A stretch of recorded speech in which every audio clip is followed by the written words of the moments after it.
Thank you all for being here. Let me start just by asking today what I asked back then. If that's how this administration responds to a senator with a question, imagine what they're doing when the cameras aren't on in every corner of the country. Because we see what's happening when the cameras are on, right? But if that's how fearful this administration is of one person with a question, imagine how fearful they are when they see gatherings like this, when they see marches on No King's Day, and when they see us all go to the ballot box this November.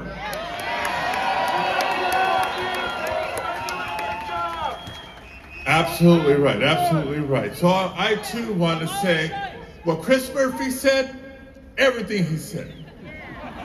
That's just the starting point. And I too want to thank you all for being here, because by being here, it tells me, it tells the White House and everybody in this administration that we refuse to be silent. We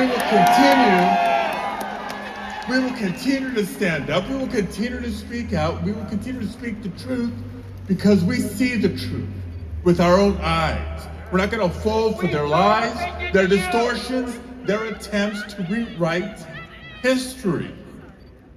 See, they don't want us to believe what we see with our own eyes. What we've been saying for the better part of a year now. An administration out of control, ICE agents, Border Patrol agents, relentless in their cruelty and their aggressiveness in communities like Los Angeles and Chicago and Portland and now Minneapolis and beyond. California says what they're doing is not law enforcement, it's intimidation. What they're doing isn't about safety, it's about scaring communities. What they're doing isn't even about accountability, it is nothing other than an abuse of power, and we're not going to stand for it.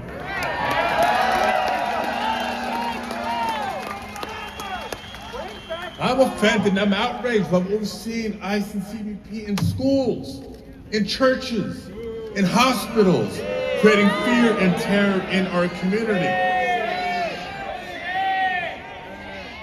And especially what we saw last week in Minneapolis. A community that knows all too well what it's like when those who are sworn to uphold the law abuse their power. Untold pain. And we've all seen it, an ICE agent killing a United States citizen. And let's say her name, Renee Nicole Good, a citizen, a mother, in my opinion, a patriot, doing nothing other than lawfully observing immigration enforcement operations. She should be alive today. And to try to prevent more tragedies, we have championed reforms, not just through the appropriations process, as Senator Murphy has outlined, but with legislation like the Visible Act. No more agents without identification hiding behind masks coming out of unmarked cars. We are better than that. And how about the Accountability for Federal Law Enforcement Act? Because if this Department of Justice won't hold law enforcement officers accountable to make sure they act within policy, then let the citizens bring about lawsuits to seek accountability.